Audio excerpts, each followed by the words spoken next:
Let's look at how we are going to play Restoration Druid in the War Within for PvP.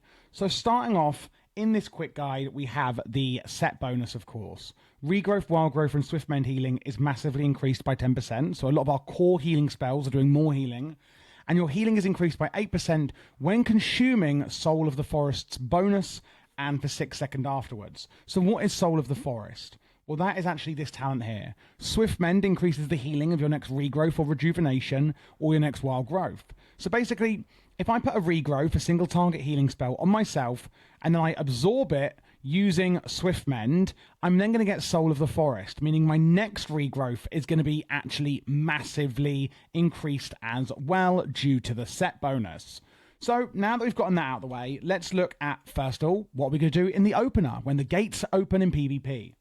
Or when you're just going into the battleground or wherever else you may be doing PvP, like in the open world. I would go into Prowl, which will automatically put you into cat form, and Stealth. This gives you the element of surprise, where you can then use something like Cyclone to incapacitate your enemy.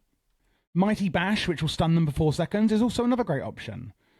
And maybe if you're being bursted down or an ally is, you could use Iron Bark, where it's going to reduce damage taken, but increase healing received by the recipient. Another thing we can use is Rejuvenation. Now, something you need to remember is that Restoration Druids have a lot of instant cast heals. Rejuvenation, a hot or heal over time. Life Bloom is another one that can be put on 2 targets at once. And also Cenarian Ward, which is a bubble we can put on as an absorption shield. Now, we've already spoken about Swift Mend, which is instant. Regrowth, however, is not, unless we are in something called the Tree of Life. Now, for every third Swift Mend we use, we will go into Tree of Life, but you can also use it on a 3-minute cooldown manually. You will gain 120% armor, increase healing done, and be protected from any polymorph effects, like if you're up against a mage. And some of the functionality of your other spells is enhanced.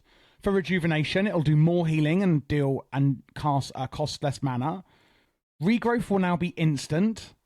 And your Entangling Roots will also be instant cast. As you see here, I normally have to cast it to entangle them in those roots and stop them in their tracks. But in Tree of Life, it is instant. And like I said, every third Swift Mend is going to put you into Tree of Life for a short duration. And it will highlight the spells that are enhanced.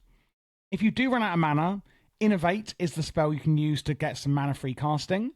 Our Grove Guardians are going to be really useful to us, basically just passively healing our allies, and our enemies can't do much about it.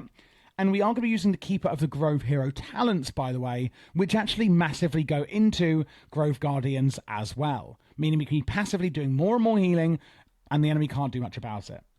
Again, we've spoken about these 3 spells, but there's also Nature's Swiftness, which will make your next regrowth instant and do double healing as well. And that's only on a minute cooldown, so you can use that one quite a lot. What I will say is that it's not just for regrowth, it is for Entangling Roots. It will make that instant as well. But I do think it's best used on regrowth, as it does double the amount of healing when used with Nature's Swiftness. For general healing, we can use our Rejuvenation, our Life Bloom, even put down Efflorescence if you can stay within the area for long enough, and use Cenarian Ward to bubble you and your allies. A really amazing cooldown we have, again only on a minute cooldown, is Overgrowth. Apply Life Bloom, Rejuvenation, Wild Growth, and Regrowth to an ally. All of those hots or heal over time spells all at once, which is massive if someone is getting bursted down by the enemy. Looking now at the utilities we have, we can go into Bear Form, increasing our armor and stamina.